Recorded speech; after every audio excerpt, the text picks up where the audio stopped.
తెలుగు ప్రేక్షకులకు నమస్కారం.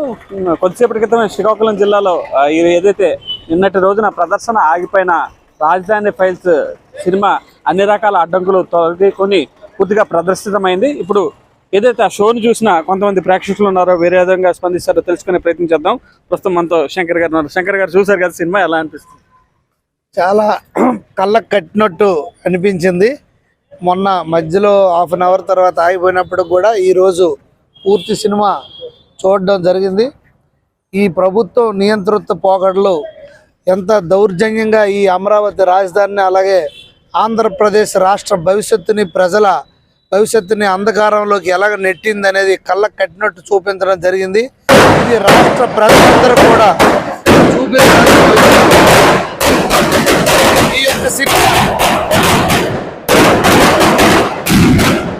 ఈ యొక్క సినిమా రాష్ట్రంలో కాకుండా ప్రపంచంలో ఉన్నటువంటి ప్రతి ఒక్క తెలుగువాడు కూడా చూడాల్సినటువంటి సినిమా ఇది. ఆంధ్రప్రదేశ్లో గల ప్రజల యొక్క ప్రతి ఒక్కరు కూడా ఇది చూడాలి. ఇది చూస్తే దీంట్లో ప్రభుత్వం ఎంత నిరంకుశత్వంగా మన రాష్ట్ర భవిష్యత్తును అంధకారంలోకి నెట్టిందనేది చాలా కళ్ళకు కట్టినట్టు కూడా ఇక్కడ ఇందులో చూపించడం జరిగింది. ఈ సినిమాలో మీకు నచ్చిన హైలైట్ సీన్ ఏంటని చెప్తారు? అంటే రైతులందరికీ ఈ ప్రతి సీన్ కూడా ఇందులో హైలైట్, ఏదని చెప్పలేం. ప్రతిదీ అసలు real, it is not reel. ప్రతిదీ కూడా కళ్ళకు కట్టినట్టు చూసే లాస్ట్లో ఆంధ్రప్రదేశ్ రాజధాని అమరావతి ఎలా ఉండబోతున్నది అనేది చాలా క్లియర్గా చూపించారు. అది నిజంగా రేపు రాబోయే 5 సంవత్సరాల్లో అది నిజం కాబోతుంది కనుక నాకు ఆ లాస్ట్ సీన్ అయితే చాలా బాగా నచ్చింది. ఇంకోవైపు ఈ సినిమా విడుదల ఆపడం ఇవన్నీ జరుగుతున్న నేపథ్యంలోనే కొంతమంది కొన్ని రకాల విమర్శలు చేశారు. రాజధాని లేకుండానే ఇన్ని రోజులు పాలన అందించాం, అట్ ది సేమ్ టైం సంక్షేమ పథకాలు చేరువ చేసాం, ఇవన్నీ చేరువ చేసాం కదా, ఈ మాత్రం దానికి ఎందుకు హడావిడి అని చెప్పి వైసీపీ నాయకులు కూడా విమర్శిస్తున్న పరిస్థితి.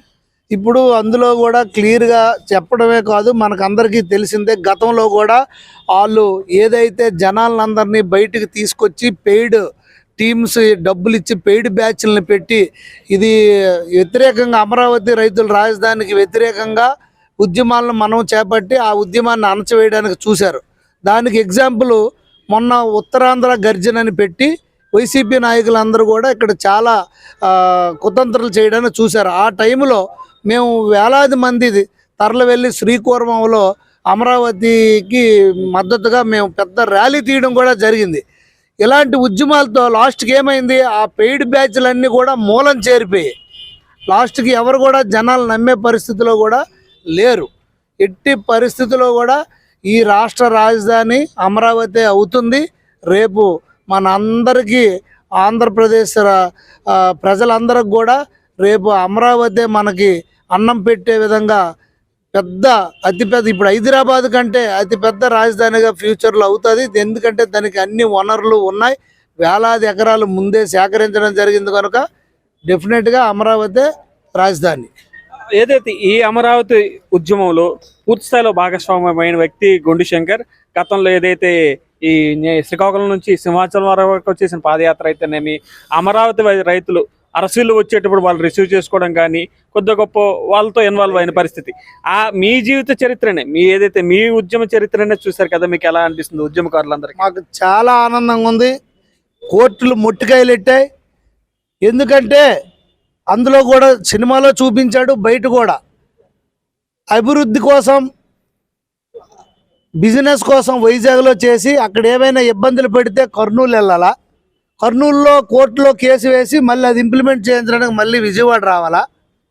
అలాగే సేమ్ ఇతర ప్రాంతాల వాళ్ళకి ఏమైతే అనంతపురం వాళ్ళు వచ్చి మళ్ళీ వైజాగ్ వచ్చి ఇక్కడ పరిపాలన చేసుకొని ఇక్కడ నుండి మళ్ళీ కోర్టుకు కర్నూలు వెళ్ళి కర్నూలు నుండి మళ్ళీ హైదరాబాదు విజయవాడ రావాలా. ఇది ఎంతవరకు న్యాయం? ఇది సైకోయిజం, ఇది ఒక శాడిజం, ఇది ఒక నియంత పాలన. ఎవడో అందులో అన్నట్టు తెలుగు రాని ఒక దద్దమ్మ నా కొడుకు ఒక శాడిస్ట్ అదవని తీసుకొచ్చి ఆడి సలహాలు విని నువ్వు ప్యాలెస్లో పబ్జి గేమ్ ఆడుకొని మా బతుకులన్నీ అంధకారంలో నెట్టాడు. దీనికి ముఖ్యమంత్రి భారీ మూల్యం చెల్లించుకోవాలి. మొదటి నుండి కూడా మేమందరం కూడా ఉత్తరాంధ్ర ఇదైనప్పుడు కూడా కొంతమంది నాయకులు భయపడి బయటికి రానివ్వకుండా వీళ్ళు చేయడానికి చూశారు. అయినప్పుడు కూడా మేము ఎట్టి పరిస్థితుల్లో భయపడకుండా మేము జై అమరావతి నినాదంతో మొదటి నుండి వెళ్ళాం. రాష్ట్ర ప్రజలందరూ దానికి తగ్గట్టుగానే జరిగే ఉత్తరాంధ్రలో జరిగే ఈ పట్టభద్రుల ఎలక్షన్స్లో కానీ రాష్ట్రంలో జరిగే 3 పట్టభద్రుల ఎలక్షన్లు కూడా గెలవడం జరిగింది. అంటే రాష్ట్ర ప్రజలందరూ అమరావతి కోరుకుంటున్నారు. అదేవిధంగా రేపు జరగబోయే అసెంబ్లీలో కూడా 175 నియోజకవర్గాల్లో ఈ ప్రభుత్వం ఈ వైసీపీ పార్టీకి ఈ ముఖ్యమంత్రికి సరైన బుద్ధి కూడా చెప్తారని నేను తెలియజేస్తున్నాను. ఏదైతే నిన్న మీరు చూశారు, రాజధాని ఫైల్ సినిమా విడుదలవుతున్న సమయంలో వైసీపీ స్పోక్స్ పర్సన్ ఒక ఆయన దీన్ని అడ్డుకోవడానికి కొద్ది గొప్ప ప్రయత్నం చేసి కోర్టు ద్వారా మొన్నటి వరకు స్టే తెప్పించారు. కానీ కోర్టు మళ్ళీ అంతా చూసి ఎటువంటి స్టే ఇబ్బంది లేదు, ప్రదర్శించుకోవచ్చు అన్న క్లీన్ చిట్ ఇచ్చిన పరిస్థితి. ఈ మొత్తం సెనారీపై ఏ విధంగా స్పందిస్తారు? మొదటి నుండి కూడా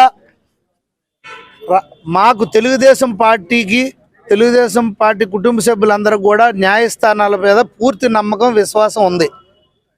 మా జాతీయ తెలుగుదేశం పార్టీ అధ్యక్షుడు నారా చంద్రబాబు నాయుడు గారికి జైల్లో పెట్టినప్పుడు కూడా మేము ఎంతో క్రమశిక్షణతో న్యాయబద్ధమైన పోరాటాలు చేశాం. అది ఈరోజు ఫలించింది. అలాగే అమరావతి రైతులు కూడా 1500 రోజుల నుండి వాళ్ళు న్యాయబద్ధమైన పోరాటం చేసి ఈవేళ వాళ్ళు అమరావతి రాజధాని ఉండాలని కూడా కోర్టులు స్టే ఇచ్చేవ్వడం జరిగింది. రేపు తప్పకుండా ఈ ప్రభుత్వం కాలగర్భంలో కలిసిపోతుంది. ఈ ప్రభుత్వం బంగాళాఖాతంలో కలిసిపోతుంది. రేపు మళ్ళీ చంద్రబాబు నాయుడు గారు ముఖ్యమంత్రి అవుతారు. మళ్ళీ అత్యద్భుతమైనటువంటి రాజధాని అమరావతిని మనం నిర్మించుకొని మనందరి భవిష్యత్తు బాగుపడుతుంది. కడుపు తరుక్కుపోతున్న దృశ్యాలు అవి. ఎందుకంటే అవన్నీ కళ్ళకు కట్టిన నిజంగా నిర్మాతకి ఉన్న ఆ డైరెక్టర్కి హ్యాట్సాప్ చేయాలి. ఎందుకంటే రాష్ట్రంలో జరుగుతున్న మీ యొక్క స్వార్థం, మీ బిజినెస్లు, మీ డబ్బు సంపాదన చూసుకోకుండా రాష్ట్ర భవిష్యత్తు చక్కదిద్దే బాధ్యత ఎత్తుకొని ఒక నిర్మాతగా, ఒక డైరెక్టర్గా మీరు ఒక మంచి సబ్జెక్టెడ్ ఓరియంటెడ్ సినిమా తీసి రాష్ట్ర ప్రజలకు అందించినందుకు ఆ సినిమా బృందానికి కూడా నేను నా హృదయపూర్వక ధన్యవాదాలు తెలియజేసుకుంటూ, ఈ సినిమా ఆంధ్రప్రదేశ్లో గల ప్రతి ఒక్క తెలుగువాడు దేశ విదేశాల్లో ఎక్కడ ఉన్నా ఈ సినిమా చూడాలి. ప్రతి గ్రామాల్లో కూడా ఈ సినిమా ప్రదర్శించబడాలి. ఈ సినిమా అందరూ చూడాలని కూడా నేను తెలియజేసుకుంటూ, ఈ సినిమా ఇంకా పెద్ద హిట్ అయ్యి దీన్ని ఇంకా కోట్లాది మంది ప్రజల ఆదరణ పొందుతుందని కూడా నా యొక్క ఆశాభావాన్ని వ్యక్తం చేస్తాను. మీరు చెప్పండి, సినిమా చూస్తున్నా చెప్పు పేపర్లు చదువుతున్న రేట్ అంత ఉత్సాహం వచ్చిందా సినిమాలో? యాక్చువల్గా రైతుల తాలూకా ఎంత హింసించారో ఈరోజు ప్రభుత్వం చాలా చక్కగా చూపించారండి. ఎందుకంటే మేము ఎక్స్పెక్ట్ చేయలేదు. అంటే రైతులు అంటే కొంతవరకు మాకు తెలిసిందండి. సినిమా చూసేటప్పుడు ఎంత బాధపడినా కానీ ఎక్కడా వాళ్ళు డ్రాప్ అవ్వకుండా ఈరోజు శ్రీకాకుళం వరకు వాళ్ళు పాదయాత్ర చేశారండి. అదే ఆ పాదయాత్రకి శంకరన్ని చాలా మద్దతు తెలిపి ఈరోజు మేము అన్నయ్య ఆధ్వర్యంలో చాలా చక్కగా వాళ్ళకి మద్దతు ఇచ్చామండి. 2 times వాళ్ళకి మేము అన్ని రకాల సాగులు చేసామండి. కాకపోతే చాలా బాధ అండి, ఇంత కష్టపడి రైతులు కొన్ని వందల మంది కూడా చనిపోయారండి. దాన్ని కూడా చాలా చక్కగా చూపించారు. అయితే మళ్ళీ చంద్రబాబు నాయుడు గారు వచ్చి మన రాజధాని అమరావతి అయ్యి చేస్తారని కోరుకుంటున్నాం. మీకు ఎలా అనిపించింది సినిమా? ప్రధానంగా మహిళల సెంటిమెంట్స్ ఎక్కువ ఉన్నాయి. సినిమా చూడకముందు అంటే ఏదో అనుకున్నాం, కానీ సినిమా చూసినాక చాలా ఎఫెక్టెడ్గా ఉంది. అసలు ముఖ్యంగా నిర్మాతకి, డైరెక్టర్కి ధన్యవాదాలు తెలపాలి. ఇలాగ కళ్ళకు కట్టినట్టుగా జరుగుతున్న దృశ్యాలన్నీ కూడా కళ్ళకు కట్టినట్టు చూపించడం అన్నది చాలా, అంటే అమరావతి రైతులు పోరాటం అంటే చూచాయిగా తెలుసు, కానీ ఇలాగ చూపించటం వలన అసలు ఏంటి జరిగింది అంటే మొత్తం అక్షరాల మేము చూడటం జరిగింది. చాలా మాకు ఇది ప్రతి ఒక్కరు కూడా, రాష్ట్రంలో ప్రతి ఒక్క పౌరుడు కూడా చూడాలి. ఏంటి విషయం, ఏం జరుగుతుంది, అసలు ముఖ్యమంత్రి ఆలోచనలు కూడా అన్ని ఈ విధంగా తెలియజేయటం అన్నది అందరికీ తెలియాలి, అందరూ తెలుసుకోవాలి. రాజధాని అమరావతి అవటం వల్ల ఎలా ఉంటుంది ఏంటి అన్నది ఆ ఒక్క అమరావతి రైతులే వాళ్ళు స్వీకరించి వాళ్ళందరూ భూములు ఇచ్చి అంత త్యాగాన్ని ఇచ్చారు. ఇప్పుడు ఈ పరిస్థితుల్లో అలా త్యాగం చేయటం అన్నది చాలా చాలా మరి మనం వాళ్ళని అభినందించాలి. ఆ విధంగా వాళ్ళు భూములు ఇవ్వడము అనేసి అన్నది, భూములు ఇచ్చిన తర్వాత వాళ్ళ ఎన్ని ఇబ్బందులు, ఈ 5 సంవత్సరాలు కూడా ఇన్ని కష్టాలు కోర్చి నిలబడ్డారు. వాళ్ళకి నిజంగా ధన్యవాదాలు తెలియజేయాలి. తప్పనిసరిగా మళ్ళా ముఖ్యమంత్రి గారు మరి చంద్రబాబు నాయుడు గారు ముఖ్యమంత్రిగా మరి అవుతారు. ఆయన మళ్ళా అమరావతినే రాజధానిగా చేస్తారు. అమరావతి రాజధానిగా ఈ రాష్ట్రం పురోగతిగా మరి భవిష్యత్తు నేనే అని ఆయన తెలియజేస్తున్నారు. మరి రాష్ట్ర ప్రజలందరికీ కూడా ఆయనే భవిష్యత్తుగా నిలబడి అందరినీ ముందుకు తీసుకెళ్తారని మా ఆలోచన. మీకు ఎలా అనిపించింది సినిమా? ఎలా అనిపించింది సినిమా చూస్తే ఈ సైకో ముఖ్యమంత్రి ఏవేవో ఇచ్చాడు అంటాడు. ఇల్లు లేకుండా ఎన్నిస్తే మాత్రం నీడ లేకుండా ఈ అన్నం పెడితే సుఖమేముంది? అమరావతి లేకుండా రాజ్యాంగ పరిపాలన ఎలా చేస్తాడు? అంతమంది రైతులకు దానం చేస్తే వీడు అమ్ముకు దబ్బడని చూస్తాడు తప్ప మరొకట్లేదు. మీకు ఎలా అనిపించింది తమ్ముడు సినిమా? ఈ సినిమా చూడడం అందరికీ అవసరం, ముఖ్యంగా యువత చూడాలి. ఎందుకంటే ఇప్పుడు రాబోయే ఎలక్షన్స్ లో యువత బలం చూపించాలి కాబట్టి యువత అందరూ కూడా ఈ సినిమా చూడాలి. ఎందుకంటే నిన్న జరిగేది ఈ రోజు మర్చిపోయే రోజులు ఉన్నాయి. ఎందుకంటే ఇప్పుడున్న తరం మారిపోతుంది కాబట్టి నిన్న ఏం జరుగుతుందో మర్చిపోతున్నాం. ఈ 3 hours లో మన ఈ రాష్ట్రం ఎంత దిగజారి పరిస్థితుల్లోకి వెళ్ళిపోయింది అనేది ఈ 3 hours లో కనిపించింది. కాబట్టి ప్రతి ఒక్క యువత కూడా ఈ సినిమాని చూడాలని కోరుకుంటున్నాం. మీరు చెప్పండి, ఏదైతే భయపడినట్టు రేపొద్దున్న ఈ సినిమా రాష్ట్ర రాజకీయాలపై ప్రభావం చూపుతుందా? తప్పనిసరిగా అండి, చాలా ప్రభావం చూపిస్తూ ఉంది. అంటే 2019 నుంచి గవర్నమెంట్ మారినాక 21 వరకు అంటే కోవిడ్ రిస్ట్రిక్షన్స్ కానీ, అలాగే ప్రభుత్వం కూడా అక్కడ రాజధాని రైతులు చేస్తున్నటువంటి పోరాటాన్ని ఏ కోశాన్ని కూడా బయట ప్రపంచానికి తెలియకుండా ఎలాగైతే కప్పిపుచ్చారో ఆ నిజాలన్నీ కూడా, అంటే రాజధాని ఫైల్స్ ఫస్ట్ హాఫ్లో నిజంగా దర్శకులకి, నిర్మాత తెలుగు వన్ రవిశంకర్ గారికి అభినందించాల్సిందే. ఎందుకంటే ఇది చాలా అంటే ఒక డేరింగ్ డెసిషన్ అండి, ఇట్లాంటి నిర్ణయం తీసుకోవడం. అందున ఇలాంటి అరాచకమైన ప్రభుత్వం, అంటే ఒంటి కాలుతో ఏదైనా వ్యవస్థల్ని ఒక కాలుతోనే రూపుమాపేస్తుండి ఇనుపాదంతో అణిచివేస్తున్నటువంటి ఈ ప్రభుత్వం మీద ఈయన తీసినటువంటి రాజధాని ఫైల్స్ అనే అయితే మాత్రం నిజంగా హర్షించదగ్గది. ఇది వాస్తవంగా రైతుల తాలూకా ఆవేదన. ఆ ఆవేదనని స్పష్టంగా, అంటే వాళ్ళు ఎంత నరకం అనుభవించారో ఈ 2.5-3 సంవత్సరాల వరకు. అంటే ఇది పూర్తిగా ఎప్పుడంటే న్యాయస్థానం టు దేవస్థానం ఆ ఒక్క యాత్ర అంతవరకు కూడా రాష్ట్రంలో నిజంగా బయటికి రాలేదండి. అంతవరకు కూడా అమరావతి రైతుల తాలూకా నినాదం అనేది బయటికి రాలా. రాష్ట్రం మొత్తం ఒక్కసారి ఉలికిపడింది. కానీ అంతకు ముందు జరిగిన ఏవైతే అణిచివేత కార్యక్రమాలు రైతుల్ని ఎంత ఆవేదనకు గురి చేశారనేది సినిమా ఫస్ట్ హాఫ్లో చూపించారు. నిజంగా హృదయ విదారకంగా ఉన్నటువంటి ఆ సన్నివేశాలు, అలాగే ఎంత మదం పడ్డారు, ఎంత వేదన గురయ్యారు రైతులు అనేది మాత్రం నిజంగా తెలుసుకోవాలంటే ప్రతి ఆంధ్రుడు చూడాలి.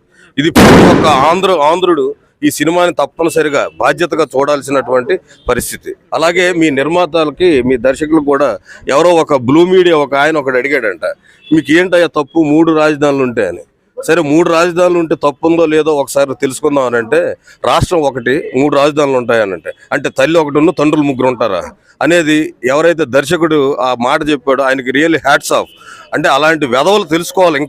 ఇంకా 3 రాజధానుల కోసం మద్దతు ఇవ్వండి, లేకపోతే అలాంటి రాజకీయానికి ఊతం పలకండి అని చెప్తున్న అలాంటి వెధవలకి నిజంగా ఆయన సమాధానమే ఒక చెంపపీట్లాగా ఉండాలనేది దీన్ని బట్టి అర్థమవుతా ఉంది. దయచేసి ప్రజలు కూడా అర్థం చేసుకోవాలి. ఆంధ్ర రాష్ట్రం ఒక తల్లికి ఒక తండ్రే ఉంటాడు, ఒక తల్లి, అంతేగాని 3 తండ్రులు ఉండరు అనేది తెలుసుకోవాల్సినటువంటి వ్యవహారం. దయచేసి గమనించండి. ఏదైతే రాజధాని ఫైల్స్ రాష్ట్రాన్ని షేక్ చేస్తుంది అన్నది సినిమా చూసిన తర్వాత స్పష్టంగా కనిపిస్తుందని తెదేపా శ్రేణులు స్థానిక ప్రేక్షకులందరికీ చెప్తున్న పరిస్థితి ఉంది. కొద్దిసేపటి క్రితమే శ్రీకాకుళం జిల్లాలో సక్సెస్ఫుల్ గా మొదటి ప్రదర్శన అయితే కంప్లీట్ అయింది. జిల్లా వ్యాప్తంగా అనేక థియేటర్స్ లో ఈరోజు రాజధాని ఫైల్స్ సినిమా రిలీజ్ అయ్యి ప్రేక్షకులను ఆకట్టుకుంటుంది. ఇది తప్పనిసరిగా ఏదైతే ప్రభుత్వాలు భయపడినట్టు తప్పనిసరిగా ప్రభావం చూపుతుంది అనేది వీరందగా స్పష్టంగా చెప్తున్న పరిస్థితి ఉంది. శ్రీకాకుళం నుంచి ప్రశాంత్, తెలుగు.